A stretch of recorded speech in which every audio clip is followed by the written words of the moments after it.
All right, well, I'm going to start dropping feeders for these number 4 Atlas custom line turnouts. The first thing I did is I took a little bit of sandpaper and sanded this tab. I want to make sure I get good contact when I put these brass screws through there, so I get a good electrical contact between the screw and the tab. I have to open up the slot on these 172 screws in order to get the 20 gauge wire to fit fully down inside the slot. So I take my Dremel. I'm looking through a magnifier because I'm blind as a bat.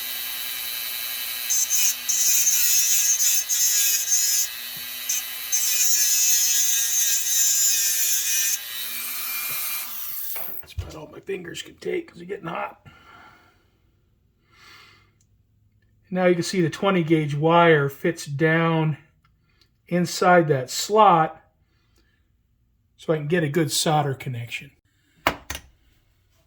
All right, now what I need to do is tap this hole for a 172 screw.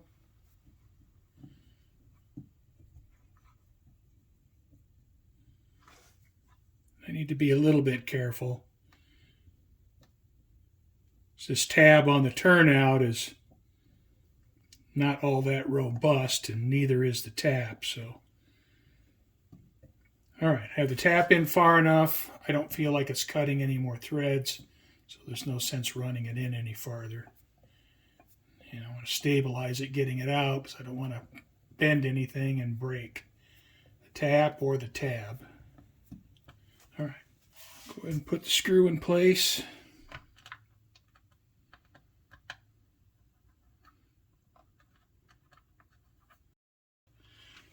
Now, when I installed the turnouts, I drilled where the frog wire will go. So I'm going to feed the frog wire down through the benchwork.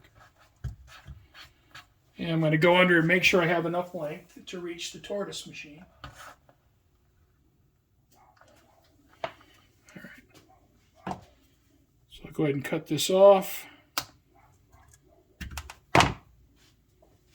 Now that I have the frog wire fed down through the benchwork and I have the length about where I want it, I'll go ahead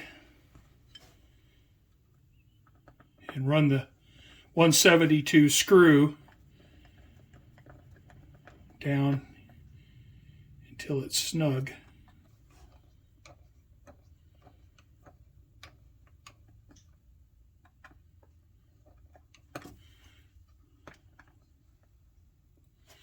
All right, now I don't want to over tighten these screws because I don't want to strip out the threads.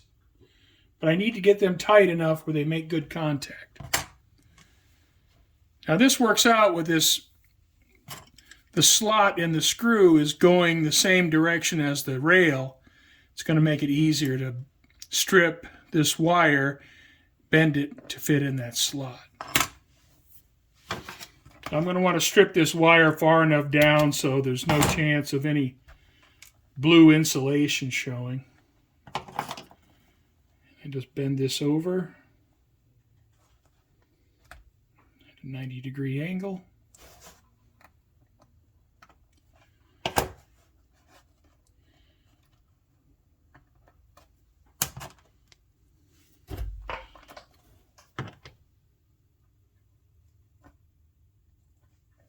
Just drop it right into the slot.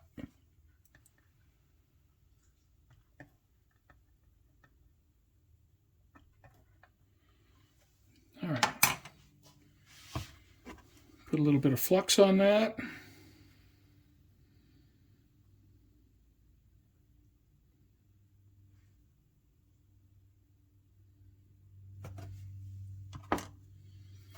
All right, I'm going to use my high wattage soldering gun to make this solder connection. Wait till my iron gets hot.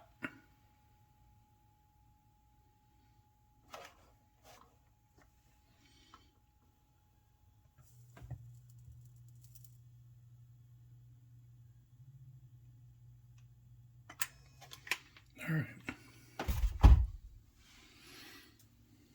cool for a minute.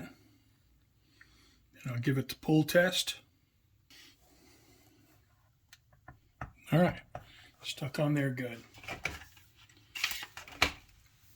Now these connections aren't invisible by any means.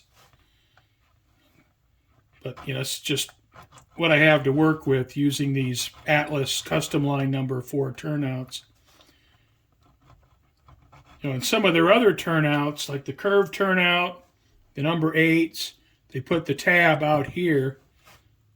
That would certainly be more desirable than having the frog tab right here inside the ties. All right, knocking this solder blob down a little bit just so it doesn't, look so awful. All right. And using a straight edge, the solder joint is well below the rail height, so nothing's going to catch on it. Now I'll clean the flux off the solder joint. Flux is mildly corrosive, but on another note, paint's not going to stick to it, so you want to get rid of it. All right. Lastly, sand the top of the frog.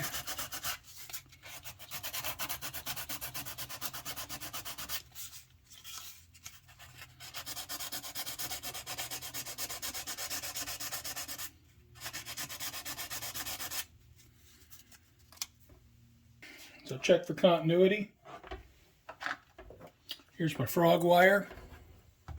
Just kind of barely see it in the corner of the picture. I have one of my multimeter leads connected to it.